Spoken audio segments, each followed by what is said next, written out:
லாயோலா கல்லூரி. இந்த கல்லூரியை பொறுத்த வரைக்கும் பல்வேறு நீதிமன்ற தீர்ப்புகள் இதெல்லாம் வந்துன்னா அந்த தீர்ப்பும் இந்த கல்லூரி மதிப்பதில்லை. ஏன்னா ஒரு பெண்ணுக்கு இழப்பீடு தர வேண்டும் அப்படி சொல்லப்பட்டு சொல்லப்படுது. அது தொடர்பான மகளிர் ஆணையம் விசாரணை செய்தும் கொடுக்கப்படவில்லை. அது தொடர்பாக பின்பும் லாயோலா கல்லூரி பற்றி பல்வேறு புகார்கள் வந்த உடனே அந்த புகார்கள் எதுவுமே பெருசாக அவர்கள் கண்டுகொள்வதில்லை. இப்பொழுது ஒரு புதிய புகார் யூஜிசிக்கு அனுப்பப்பட்டுள்ளது.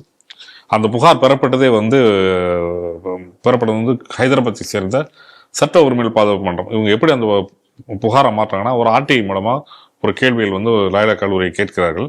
கேள்வி கேட்கப்படும் போது வெளிநாட்டுக்கு அதாவது ஃபாரின் கொலாபரேஷனோட ஒரு டிப்ளமா கோர்ஸ் நடத்துறாங்க. இந்த டிப்ளமா கோர்ஸை எப்படின்னா யூஜிசி அனுமதி இல்லாமல் நடத்துறாங்க. அப்படி நடத்தப்படுவது சட்டப்படி தவறு அப்படின்னு சொல்லிட்டு ஒரு சுட்டி காட்டி யூஜிசிக்கு புகாரை அனுப்புறாரு. யூஜிசி புகார் அனுப்புவோம். யூஜிசி என்ன பண்ணுது, இதனோட கண்ட்ரோல் கொடுக்கக்கூடியது சென்னை பல்கலைக்கழகம். அந்த சென்னை பல்கலைக்கழகத்தையும் லாயோலா கல்லூரிக்கும் ஒரு நோட்டீஸ் அனுப்புறாங்க. நோட்டீஸ் அனுப்பிச்சு இது தொடர்பாக விஷயம் கொடுக்கலாம் அப்படின்னாரு. அந்த புகாரில் அவங்க கேட்டிருக்க கேள்வி எப்படின்னா, சட்டப்படி நடத்தக்கூடிய விஷயமா அப்படின்னு நினைக்கிறாங்க. இன்னொரு விஷயம், நீங்கள் மாணவர்களுக்கு எப்படி விசா இதெல்லாம் கொடுக்கப்படும், ஏன்னா இது விசா சம்மந்தப்பட்ட விஷயம்.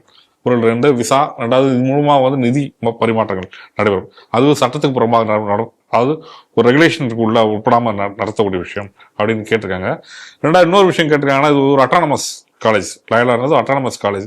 அப்படிங்கும்போது நீங்கள் தன்னாட்சியின் அடிப்படையில் இருக்க போது சில விஷயங்கள் நீங்கள் யூஜிசி இல்லாமல் கல்லூரி மற்றும் பல்கலைக்கழகம் சார்பாக இதற்கு பதில் கூறப்படும் போது லாயோலா கல்லூரி சென்னை பல்கலைக்கழகம் பண்ணுறாங்கன்னா, இது ஒரு தன்னாட்சிக்கு அந்தஸ்து நிறுவனம், எந்த ஒரு சட்ட விதிகளும் புறமாக நடத்தப்படலை என்று அவங்க யூஜிசிக்கு பதில் கொடுத்துருக்காங்க. இன்னும் என்ன பண்றாங்கன்னா, இந்த பதில் தற்போது சூழ்நிலை என்ன சொல்லிருக்காங்கன்னா, யூஜிசிக்கு திருப்தி இல்லாதனால கூடுதல் அடிஷனல் அறிக்கை ஜனவரி 23க்குள்ள நீங்க என்ஹெச்ஆர்சிக்கு நீங்க பதில் கொடுக்கணும் அப்படின்னு சொல்லிட்டு மீண்டும் நோட்டீஸ் அனுப்பிச்சிருக்காங்க. இந்த செய்தியை எப்படி பாக்குறீங்க? இது ஆக்சுவலா கிட்டத்தட்ட இப்ப பிஜேபி ஆட்சி 11.5 வருஷத்துக்கிட்ட இந்த மாதிரி ஆயிட்டது.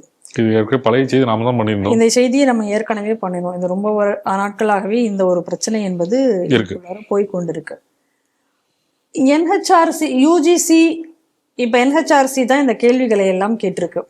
ஆனா யூஜிசியில இருந்து இப்ப என்ன சொல்றாங்க அப்படின்னா, இந்த மாதிரி ஒண்ணு நடக்கல அப்படின்னு சொல்லி ஒரு பதில அவங்க சொல்றாங்க. அந்த பதில இவங்களும் ஒரு என்ன நடந்திருக்கு அப்படின்னு சொல்லி இப்படியே பார்க்காம அதை ஃபார்வர்டு பண்றாங்க.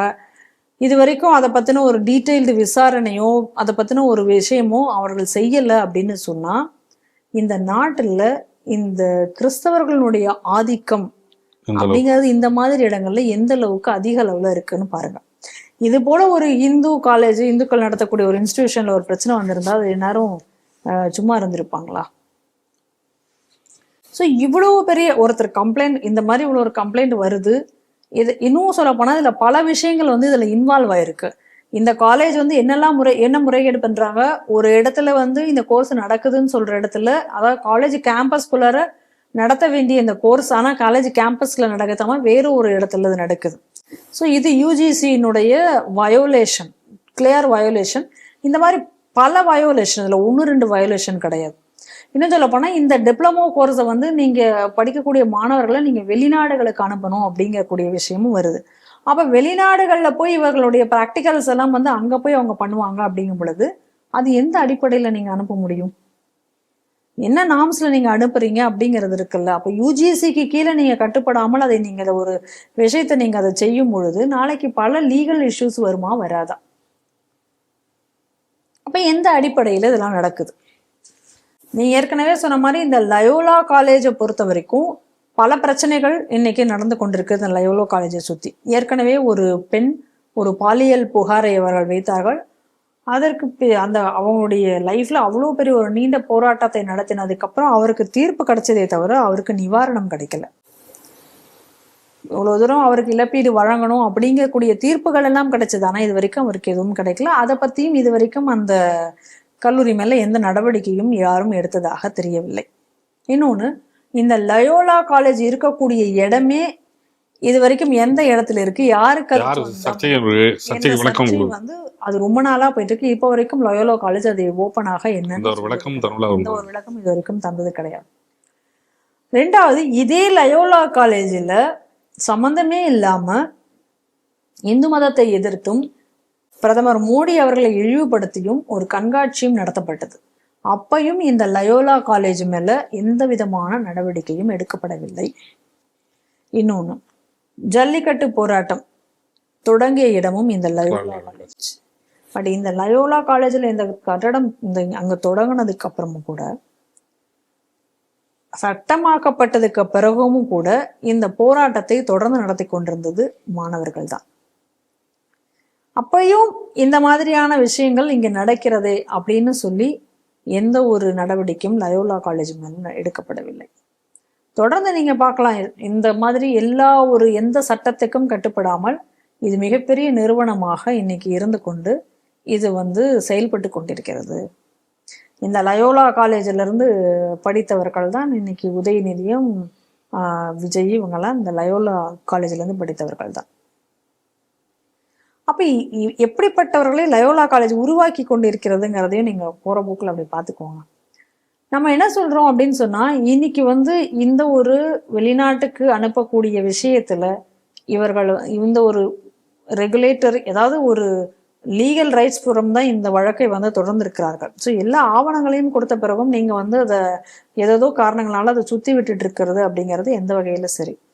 ஏற்கனவே ஒரு சம்பவம் இங்க நம்ம இப்ப சமீபத்துல தில்லியில நடந்த அந்த பாம்பிளாஸ்ட் சம்பவத்தில் நடந்த ஒரு சம்பவத்தை குறிப்பிடணும் இந்த இடத்துல. அந்த தில்லி பாம்பிளாஸ்ட் அக்யூஸ்ட் டாக்டராக பணியாற்றியது எந்த காலேஜில், எந்த யூனிவர்சிட்டியில்? அல்ஃப்லா அப்படிங்கக்கூடிய ஒரு யூனிவர்சிட்டியில். இந்த அல்ஃப்லா யூனிவர்சிட்டி இந்த பாம்பிளாஸ்ட் நடந்ததுக்கு அப்புறம் தான் அந்த அல்ஃப்லா யூனிவர்சிட்டி பற்றி பல செய்திகள் வெளிவருகின்றன. அப்ப அந்த பல செய்திகள் வெளிவரும் பொழுது இந்த அல்ஃப்லா யூனிவர்சிட்டி யூஜிசியினுடைய நாம்ஸ்ல இல்ல, அவங்களுடைய அங்கீகாரமே பெறப்படலை அப்படிங்கக்கூடிய பல விஷயங்கள் வெளியில வருது. ஆனா என்ன ஒரு கொடுமை அப்படின்னா, ஏதோ இந்த அல்ஃப்லா யூனிவர்சிட்டி யாருக்குமே தெரியாம நடந்திருந்தது தனியாக, அவங்க பல நாம்ஸ் எல்லாம் இது பண்ணல, அப்படி கிடையாது. இந்த அல்ஃப்லா யூனிவர்சிட்டியில ஏற்கனவே படிச்ச ஒரு மாணவன், ஒரு கெமிக்கல் இன்ஜினியராக இருந்த ஒரு பையன், அவன் பயங்கரவாதியாக மாறி ஆக்ரா போன்ற இடங்கள் எல்லாம் குண்டு வச்சாரு. அப்ப அந்த கேஸ்ல இருந்தவன் அதே அல்ஃப்லா யூனிவர்சிட்டியில காலேஜ்ல தான் படிச்சிருக்கான் அப்படிங்கக்கூடிய செய்திகள் எல்லாம் அதற்கு பின்னாடி வருது. அப்ப நீங்க ஏன் அந்த டயத்திலேயே இந்த அல்ஃப்லா யூனிவர்சிட்டி பத்தி நீங்க ஆராய்ச்சி பண்ணல? அப்போ உங்களுக்கு எப்படி தெரியாம போச்சு? ஒரு அக்ரெடிஷன் இல்லாம ஒரு இது இவ்வளவு தூரம் நடைபெற்று கொண்டிருக்கிறது அப்படின்னு சொன்னா எப்படி தெரியாம போகும் அப்படிங்கக்கூடிய கேள்வி அதில். அப்ப இவ்வளோ பெரிய சம்பவம் நடந்த பிறகு இப்பதான் இந்த அல்ஃப்லா யூனிவர்சிட்டி பத்தி ஒரு விஷயமாக ஆராய்ஞ்சு அவங்க நிதி முறைகேடில் ஈடுபட்டிருக்காங்க, இந்த விஷயங்கள்லாம் நடந்திருக்கு, அங்கதான் பயிற்சியே நடந்திருக்கு, அங்க இருந்த லேப்ல தான் இவங்க டெஸ்டே பண்ணியிருக்காங்க. இவ்வளோ விஷயங்களும் இன்னைக்கு வெளியே அந்த அல்ஃப்லா யூனிவர்சிட்டி இன்னைக்கு ஒரு கேள்விக்குறியாக இருக்கிறது. எவ்வளோ பெரிய அச்சுறுத்தல் நம்ம நாட்டிற்கு ஏற்பட்டது. இப்ப லயோலா காலேஜ் இது போல கண்டுக்காமையே இருக்காங்க. இவ்வளோ விஷயங்கள் நடந்தும் கூட, பல சம்பவங்கள் நடந்தும் கூட, பலது வெளியில தெரியாமையே கூட முடிஞ்சிருக்கலாம், நமக்கு தெரியாது. ஆனால் இவ்வளவும் நடந்ததுக்கு அப்புறமும் இன்னும் சொல்ல போனா பிளாட்டண்டா நீங்க இந்து மதத்தை சம்பந்தமே இல்லாம அந்த ஒரு கண்காட்சி நாங்க நடத்த வேண்டிய அவசியம் என்ன? இன்ஸ்டிடியூஷன்ல நீங்க தானே சொல்வீங்க, கல்வி நிறுவனங்கள்ல அரசியலை புகுத்தக்கூடாது. எதுக்கு கல்வி நிறுவனம் தானே, அங்க எதுக்கு இந்த அரசியல் புகுத்தப்பட்டது? ஏன் அப்ப அதை பத்தி யாருமே கேள்வி கேட்கல? அப்ப இவ்வளவு நடந்ததுக்கு அப்புறமும் கண்டு கொள்ளாம இருக்கும்போது, இதே போல நாளைக்கு எதுவும் ஒரு பெரிய சம்பவம் வந்ததுக்கு அப்புறம் தான் இந்த லயோலா காலேஜையும் இந்த அரசாங்கம் திரும்பி பார்க்குமா?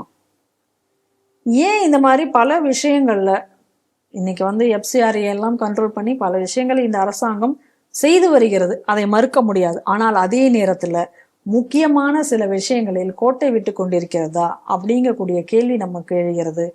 அதில் இந்த லயோலா காலேஜும் ஒன்று என்பதுதான் நம்மளுடைய பார்வை.